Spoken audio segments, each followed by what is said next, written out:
Good afternoon. This is Darlene Griffiths, and this is my Systems Designer Technology Infrastructure Audit for EDL 901. So the first thing we need to do is form a committee. I would include lead and lag teachers, lead teachers that are going to jump on board and run, and lag teachers who don't feel comfortable with technology. I want to see why they are in that mode. I would include students of all ages. I would include parents from all different demographics. I would definitely include the IT director because he's going to have some insight into what we can and cannot do. And employers, are we preparing our students for future jobs? So what should be included in our TIA?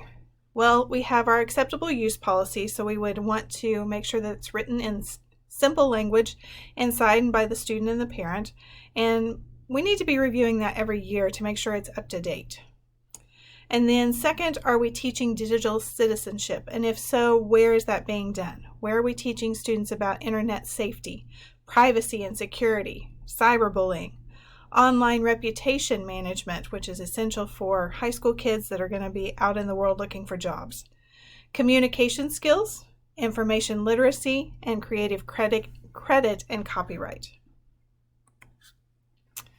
So privacy, there's COPA, which is the Children's Online Privacy Protection Act, and CIPA, the Children's Internet Protection Act. We want to make sure that we have policies in place to keep the identities of our students safe, their data safe, and be able to clearly communicate with the families what data is shared. So how do we protect our students from inappropriate content? Well, in my school, we use E-rate money for content filtering. However, in one of the articles, it said overly strict filtering can interfere with educational goals, and I find that to be true in my school. We have things locked down so tight that kids can't get to what they need to, nor can teachers assign material that needs to be assigned.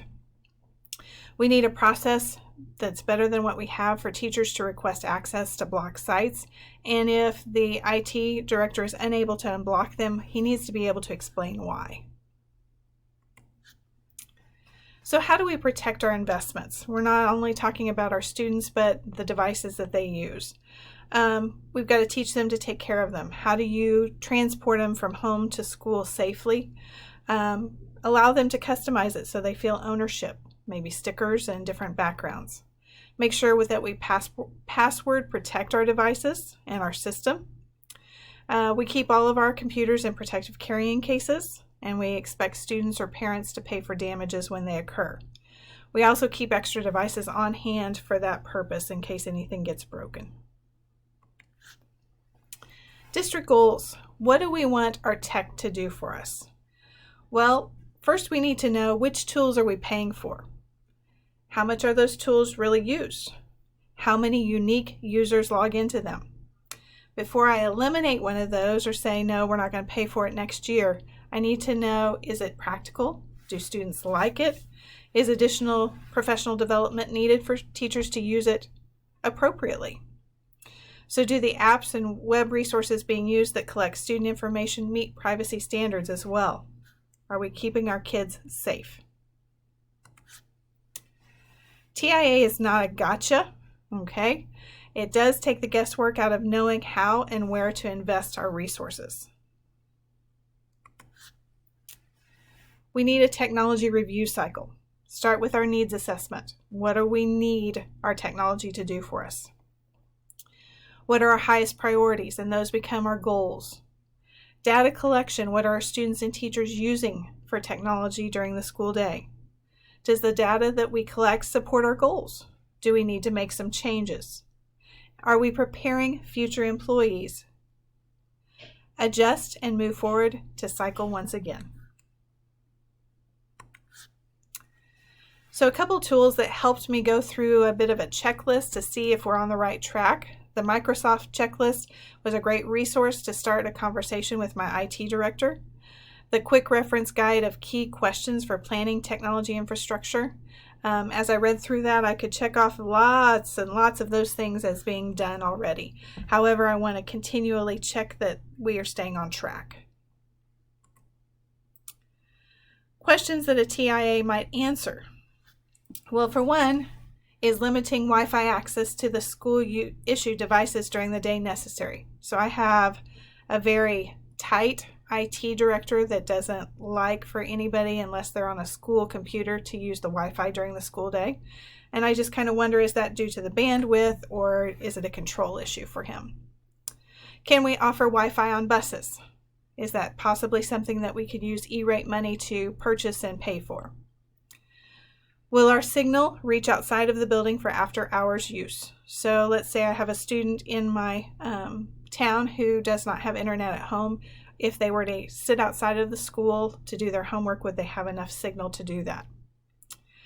I need more than the IT director to be knowledgeable about E-rate. So I would want one of my secretaries, probably the one over in Hope, to become knowledgeable about E-rate and how we can use those funds. And then what measures do we have in place to ensure security against cyber attacks? We want to make sure that we don't get ransomware or any kind of attacks that are going to steal our students' identities. So what policies do we have in place currently? Well, there are the school board policies that are approved through the Kansas Association of School Boards to our local board, who then approves them. The first one, all information created by staff or stored thereon shall be considered district property and shall be subject to unannounced monitoring. So they have no privacy. Everything can be checked. Copyright, make sure that they're following copyright guidelines. Installation of software must be cleared with the network administrator before it is installed. For my staff handbook, all employees are subject to that authorized user agreement and everything that's included in it. Everyone has to sign that upon employment. And again, there's no expectation of privacy. Email, any kind of documents can be brought up and looked at any time. Our student handbook includes the fact that there's no right to privacy there as well. We can look at their emails and see if they're cyberbullying. We can look and see if they are looking at inappropriate things that the content filter is not catching. Internet, inappropriate use and or transmission of any material in violation of U.S. or state regulation is prohibited. That includes copyright, threatening or obscene material, or trade secret material, and that's in our handbook for this last year.